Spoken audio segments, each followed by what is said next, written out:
Hi there and welcome back. Yes, I've managed to get my hands on this. It's the new Z6iii. I want to see if I can answer a couple of questions. And the thing that I keep hearing about is it a mini Z8? The other one is, how much better is it than the Z6iii? Well, I'll be comparing it to both of those, and hopefully we'll know the answer to those questions by the end of this video. Hopefully. Now, of course, Nikon mirrorless technology has come a long way since the launch of the Z6 II in 2020, especially with the release of both the Z9 and the Z8. So all in all, we're expecting a lot from this. We really are. It currently retails for £2,700, and that compares to the Z8, which goes for about £1,000 more. Though I have seen the Z8 advertised for as little as £3,300, which is just £600 more. So which one would you be best getting or keeping? The Z6 II now retails for £2,000 new, and a decent used one goes for just £1,000. So is it still a bargain? Is that worth going for? Or is it old technology? Anyway, hopefully, yet again, we'll get some answers. Anyway, let's take a closer look at the Z6 II. Anyone familiar with the Z series, Z6iii I mean, will be comfortable with the Z6iii's buttons and dials, because it is in fact virtually identical to the Z6 II, apart from a rather unnecessary LCD illuminator button. Now, I'm not sure why. They've also swapped the playback and the shutter release option buttons. Shutter release is single, low, high, speed and timed, by the way. And that playback button positioning is now the same as the Z8 and the Z9 and most of Nikon's DSLRs. The weight's very similar to the Z6 II's, 705 grams at 760, and that's just 55 grams more, which is slightly more than two AA batteries, and slightly less than that. I nearly dropped it. It's slightly bigger than its predecessor, and that, I believe, is due to its hinged rear screen, which I'll show you more about later. It's got slots for XQD and SD cards, same as the other one. And the batteries, amazingly, they're the same as the Z6 II. They allegedly last slightly longer than the Z6 II, but only if you restrict your use to the viewfinder. If you use the rear LCD screen, you'll get 20 shots less, and even in eco mode, apparently, you'll lose about 40 shots. I guess there's a payback for the internal upgrades. Though I do find it a little bit odd that you gain using the viewfinder, as it's increased to 5.7 million dots from the 3.69 million dots in the Z6 II. You'd be forgiven for thinking that would use more battery. I'm not a scientist, I don't know. Anyway, the Z6 II has had various firmware updates since I originally tested it back in 2021. Though since I sold it in September 22, they've been quite minor. For instance, a fix for when, in rare circumstances, the camera did not turn on or the camera date and time were not set correctly when the camera was not used for an extended period of time. Or the prioritized viewfinder monitor mode has been replaced by prioritized viewfinder 1 and prioritized viewfinder 2.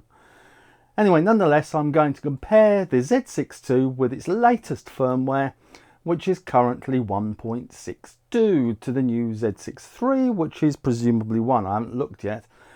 So far, I've been talking about the similarities between the Z6 II and the Z6iii. But it's inside the Z6iii that's changed, and I think those will become clear as we go on. Now, I thought the best way to test the Z6iii was to repeat those Z6 II tests that I did back in 2021, but with the upgraded firmware. So for the first test, I took all three cameras, the Z8 as well, to a dog agility training session. I couldn't wait to see how good it is, and I even see whether it earns me a few bob at the same time. So here's the pictures. Okay, let's start with the weaves, and as you can see, it's fast and furious. I'm using the Z8 so it can set the standard for what comes after. My aim is to photograph the dog as it transfers weight to go back into the next weave. So I'm refocusing every single time, not machine gunning. That focus system has a lot to contend with those white shiny poles. They're pretty distracting for it and apparently me. So despite me, the Z8 got some pretty good shots towards the end. Amazing how having the Atomus and HDMI cable attached upsets the balance and agility of the camera setup. Well, that's my excuse anyway. Next is the Z6iii. Now the first thing I noticed was that the Z6iii has adopted the viewfinder data layout from the Z8 and 9 rather than the Z6ii, and I think that's a really good call. We get a lot more information thrown at us from mirrorless cameras, and I find this layout easier to interpret than this one. It's also quicker to find that specific little bit of info that you need at the time. Anyway, on to the action. There's the Z6iii. Did you miss it? Here it is again. Now in slow motion, and as you can see, it's a little staccato. Oddly enough, the Atomus isn't picking up the blackout, but it's showing them as blanks every time I press the shutter. So let's fill in those blanks and take a look at the images at the same time. Now I would say that the Z6iii has performed pretty successfully. It's just not as comfortable for us to view, I guess. Now we have the Z6ii, and you can see that the blackout makes timing the shot really tricky. I'll repeat that section. Yes, I know I'm using a different focus setting, it's just that I know that the Z6ii is better in this setting, and to be honest, I needed all the help I could give it. In slow motion, you can really see how much of the action you do miss. But for all of that, it produces some pretty good images. It's hard to see here, but there's a real delay whilst the sensor's taking in all the information of the scene before storing it on the memory card. Instead, you jump straight forward to the current part of the action, having missed out what was happening before. That's what makes it hard to time when to press the shutter button without missing the crucial action. And while we're on the subject of missing things, the Z6iii only has a partially stacked sensor. Now, that's probably a bit of a cheap shot. What I should be saying is, wow, it has a partially stacked sensor. The first of its kind, in fact. Amazing technology. Well done, Sony. And it is all that and more. However, I guess I'm used to the Z8 and Z9, which both sport a fully stacked sensor. Well done to Sony again. That said, the partially stacked sensor in the Z6iii does a pretty good job of speeding up the processing. And talking of processing, the Z6iii also uses the XSpeed 7 image processor. See how all this comes together? The XSpeed 7 is also used in the Nikon ZF, Z8 and the Z9. This means, amongst other things, that because of the speed the image is read by the sensor, then processed, the electronic shutter is pretty flawless. And of course the EVF's really natural. In fact, the whole system is so much faster that shutter roll has apparently been pretty much eliminated in the Z8, Z9 and the Z6iii. Now, I've never had shutter roll with the Z8 or 9, and I didn't experience any with the Z6iii either, but I did with the previous two. By the way, for those who haven't experienced shutter roll, it's when the sensor reads the image as the subject or the camera is still moving, so you end up with this very odd shaped subject. Anyway, the Z6iii, whilst being hugely faster than the Z6 and the Z6ii, it still seems to rely on a mechanical shutter, because with the electronic one, you still get a little bit of blackout. Apparently, unless you set the camera to 20 frames a second, and that for me just means so much more unnecessary images to sort through. It's nowhere as much and nowhere as bad as the Z6ii, but it's still there. So I guess, why am I so obsessed about blackout? Well, simply because I can't see what's happening when that happens. And I find it really distracting.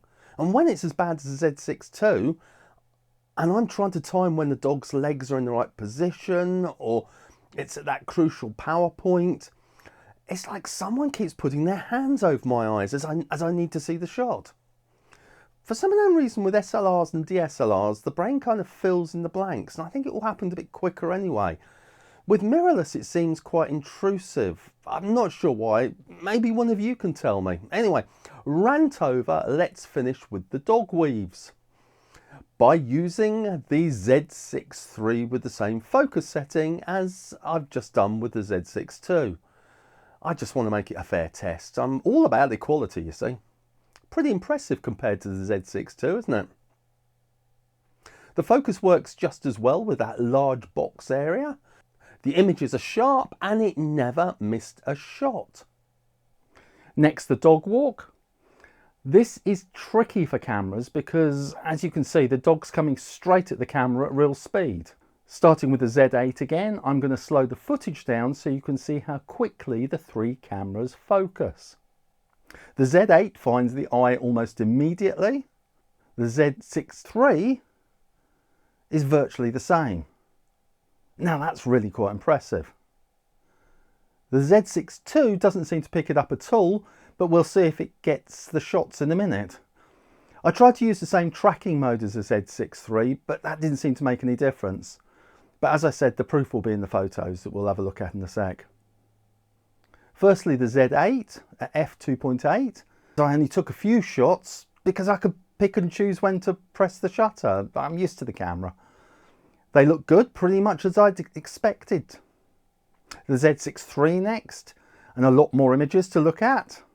Well, this is the camera we're really testing, isn't it? And I wanted to see how consistently it performed. And they're good. They're really good. Every one is perfectly in focus, even at f5. And the Z6iii seems to deal with the appalling contrasty light better than the Z8. The Z6ii, on the other hand, is predominantly soft. Also taken at f5. Only 5 out of the 11 images are actually in focus. And out of the last 3 images, only the first is in focus, and they were taken at f9. Now I did choose to zoom out a little bit more with the Z6ii to ensure that I could capture all the action, but I don't think that changed results at all. And if it did, it certainly shouldn't have. I have to say at this point, I wouldn't normally take photographs with the sun at this angle, as the shadows and the bright contrast is appalling. But sometimes you have to work with what you're given, and I wanted to use all the cameras with all the equipment, just to test everything. Anyway, I've cropped these and I've dealt with the shadows as best I can because these are going on my website. So unusually, I'm showing you the finished images. As you know, I normally show you them straight out of the camera. I felt it was possibly more important for you to actually see the cameras in action. Anyway, next we have the tunnel using the Z6iii. As ever, the action's too fast so that even when I slow it down, you can see how much of the action we lose due to the blackout. The dog can cover quite a lot of ground in that time, that's the problem. And here are some images captured during that footage. Sadly, all but the first are all out of focus. Next, the Z6iii, we lose a lot less of the action with this camera so that both the focus and I can keep our eye on the prize. And it tempts me to continue taking shots long after it's left the tunnel. And what's more, all the images are spot on. Finally, the Z8. Now, apart from me waving the camera around madly, trying to keep up with the dog, we lose nothing. And all the shots bar one are flawless. I remember being this enthusiastic about the Z6ii when it first came out. Amazing how my expectations have become higher with each camera and upgrade. I think both the Z6iii and the Z8 are pretty hard to fault in this exercise, and that means that the Z6iii is really impressing me. And lastly, we come to the wall. Now the thing about this is you don't see the dog until it's actually jumping the thing. Another interesting test for the cameras, isn't it? This is the Z8, then the Z6iii, firstly with the large box area, and then fully auto area to see if it makes a difference. And lastly with the Z6 II, also with the large box area. Here are the images from the Z6 II. The first one's great. The rest, sadly, are fairly soft to just plain out of focus. The system just can't seem to keep up with the speed of the dog. The shots from the Z6 III are mostly great. Again, I've cropped in to show the detail. This one is a little bit soft, as is the last one, to be honest. But before we reach it, I've realised that I didn't tell you what lens I was using. In this occasion, it's the Z70-200 f2.8, which is a stunning lens across the board. The Z8 produced good shots apart from the first and last couple, and I think I might have a little bit of responsibility for that. You see, I shot them at f2.8. The Z6 III was f3.5 and the Z6 II f5, so I might be being a little bit harsh on all cameras there. Here are a couple of those images so we can directly compare them for quality. They've got the same settings and I've done minimal editing. Well, I'd be happy with any of these. Next set, and try to ignore the out of focus Z6 II, which is a little bit dark.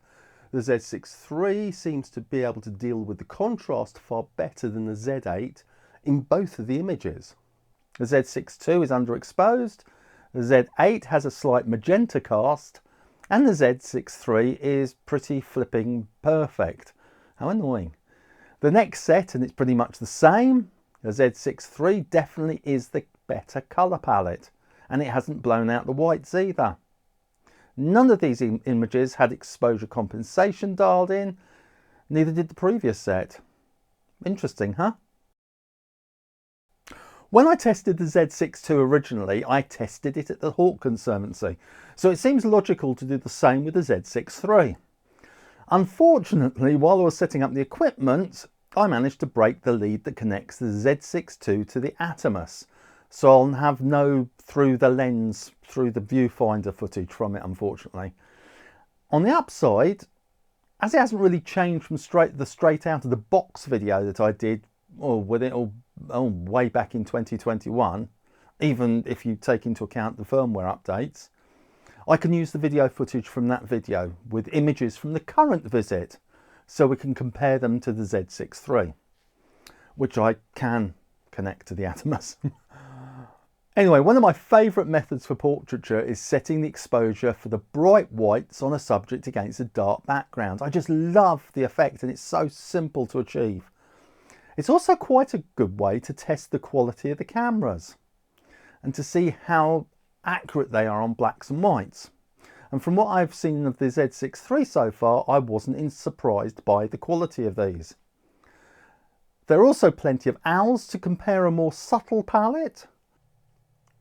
Checking the detail between the Z6 II and the Z6 III, they're really well matched.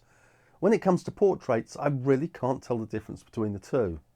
I had a quick pixel peep with all 4 sets, and it came out a draw, which makes the variable me or the glass that was between the lens and the first 2 sets. There was actually glass between the lens and the subject. When it comes to slightly more active raptors, the secretary bird never fails to impress me. It is so photogenic. One thing I should mention is that the Z6 III doesn't yet have bird tracking setting, which seems really surprising, seeing as both the Z8 and the Z9 do. It does have the general animal setting that the Z6 II has, and it seems to work okay with the wide area large tracking mode. As the morning got on and the sky got darker and the rain came in, I had to change the dynamic area on both cameras. I would have had to do the same with the Z8 and 9, so it's not a criticism. I just tend to find it deals with the rain better. Quite soon I had to pack the Atomus away. It's not exactly waterproof and I didn't bring anything that I could cover it with. So from now on I can only compare stills. But those images are okay given the low light. Some of them are a little soft if I pixel peep. But if you take into account the low light and the rain, I think both cameras have done as well as I'd expect, to be quite honest. I'd love to have had my Z8 or Z9 there to compare them to, but what can you do? The low light tracking and noise compared to the Z6 II is pretty impressive. I mean, this golden eagle looked more like this in reality, and the wide area large tracking still found its body or eye. Not once, but 6 out of 15 different attempts. With the Z6 II, I started with the large box focus tracking, but switched to the auto area as it seemed to be more effective. In this mode, it found it once out of 15, but it did find the body and face about 7 times though. Okay, this is the time where we're doing focus tracking and testing, and normally I dash around like a complete lunatic, but I'm not going to today, because what I'm going to do is walk briskly, because I'm getting too old to run around, and I'm going to see how much the little box follows my eye or even my face on all 3 cameras. Don't worry if it goes out of focus, because I'm not behind there to actually adjust the focus. All we're looking for is to see how much it tracks, whether that little box glues to my eye on all the cameras. Now I'm going to walk around quite a long way away to see when it picks me up or when it doesn't pick me up. So it'll be interesting to see, and it's worth carrying on watching, because you never know, I walk backwards and I might fall over. So keep watching. So we started with the Z6 II, and as we can see, the eye tracking continues to track me until about halfway down the garden. Then it changes to face tracking, which it's doing quite well. About 6 paces from the camera, it picks me up with the eye tracking once again. Now we have the Z6 III, and I would say that it's tracking my eye pretty successfully, wouldn't you? The camera is set about 60 foot or 18 metres from the end of the garden, so that gives you some idea of the range. It continues to pick one of my eyes up all the way to the bottom of the garden.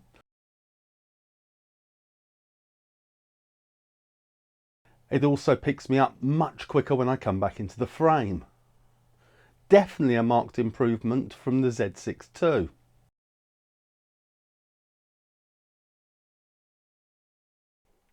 I set off backwards down the garden, then a brisk weave back to the camera, going out of shot to see how quickly it can pick me up. About 2 strides, I reckon. Now the Z8, and yet again it's picked up my eye.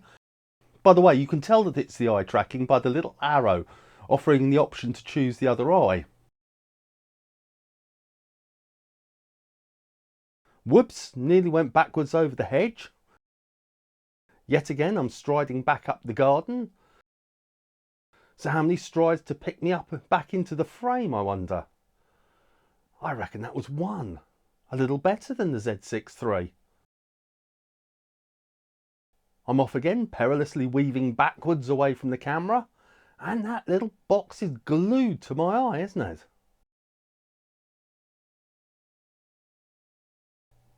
The Z8 and Z6 III are really close, aren't they? Almost identical results. That's an impressive demonstration from the Z6 III. I also thought it might be worth me showing you just how far Nikon have got with the Z6 III by showing you some similar footage of the Z6 from an earlier video. I'm a lot more energetic in those days, mind. Firstly, there's no eye tracking, it's only found my face. And secondly, it really struggles to keep up with me. And if you only think that's because I'm moving around faster, well, here's the Z6 II that I recorded at the same time. Back in 2021, I think it was. You can see why I was so enthusiastic about the new Z6 II compared to the old Z6. Eye tracking, and it sticks pretty effectively. And that was with the original firmware that it came out with. There's loads that I wanted to test, but I just didn't have the camera long enough. I wanted to see how the subject detection in manual focusing mode caused the focal point to change from grey to red. I really wanted to test that, and I just haven't got around to it. I want to see how that happens when the subject's in focus. I wanted to check the pre-shoot burst mode. and I didn't have it long enough. So all in all, what did I think about the Z6 iii? Well, when the Z6 ii came out, it was a good improvement to the original Z6. As I say, I was really excited about it. The Z6 iii is a huge jump forward again. In fact, from the electronics to the handling, it's a better camera completely. The startup from sleep's quicker, the viewfinder shows very little lag, and the low light tracking is extremely good. Also, little things like the strap ring doesn't interfere with the memory card door opening like the Z6 and the Z2 used to. But the main question is it a smaller Z8? And no, I'm afraid it isn't. The focus tracking works well even in low light, but it's not up to Z8-9 standards, whatever Nikon says. I found there's no 10-pin connector for remotes, and I know they're really unpopular, but I like them. And it also means that I can't use my favourite remote. I'm going to have to buy another one if I got one. I guess there wasn't enough room for it on the body. I still got blackout from the electronic shutter. It's hugely better. It is hugely better than the Z6 II, but I still makes it tricky sometimes to track a fast moving subject. For me, I'm going to stick to my Z8 and Z9, thank you very much. But if you want to save a bit of money or prefer a smaller, lighter camera, then I would say the Z6 iii is for you. Just don't believe the hype. And if you're thinking of upgrading from the Z6 II, I think it's well worth it as well. So, thank you so much for joining me. I'm sorry if you didn't hear what you wanted to hear, but if you enjoyed it, then like it as per usual. And if you really like it and you haven't subscribed, then please subscribe. Thank you to those who have subscribed. Until next time, take care.